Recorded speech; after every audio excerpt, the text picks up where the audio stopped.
રાજકોટ જિલ્લાના ધોરાજીમાં ખાડારાજના દ્રશ્યો સામે આવી રહ્યા છે। ધોરાજીથી જૂનાગઢ જવાના રસ્તે મસ્ત મોટા ખાડાઓ પડી જતા રસ્તાઓ અત્યંત બિસ્માર હાલતમાં છે, જેને લઈ વાહન ચાલકોને ખૂબ જ હાલાકીનો સામનો કરવો પડી રહ્યો છે।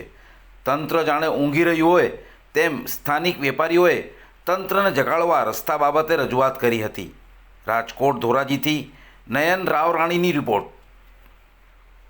રોલ તમારા નામથી શરૂઆત। મારું નામ વિનુભાઈ કોટડિયા, જુનાગઢ રોડ ઉપર હું દુકાન ધરાવું છું અને વેપાર કરું છું। આ જુનાગઢ અને ધોરાજીને જોડતો સ્ટેટ હાઈવે છે અને આ હાઈવે ઉપર એટલા બધા ખાડા પડી ગયા છે કે એની કોઈ સીમા નહીં। રોજ અહીંથી આ 150 કારખાના આ રોડ ઉપર પ્લાસ્ટિકના છે અને એના વાહનો અને એના મજૂરો રોજ અહીંથી અવર જવર થાય છે। એ ઉપરાંત અહીંયા રોજ ખાનગી દવાખાનામાંથી અથવા સરકારી દવાખાનામાંથી 4-5 રોજ એમ્બ્યુલન્સ નીકળે છે। એ એમ્બ્યુલન્સ અહીંયા ટૂંકમાં દરરોજ એટલી આ ખાડામાં દર્દીઓને હેરાનગતિ થાય છે કે એની કોઈ સીમા નથી। તમે રોડની અત્યારે હાલત જોઈ શકો છો કે રોડ ઉપર કદાચ ભેગું ચાલતા જવું હોય તોય ચાલતા જવાય એવું નથી। તો તંત્રને આ રોડ સત્વરે રિપેર કરવા હું રજૂઆત કરું છું।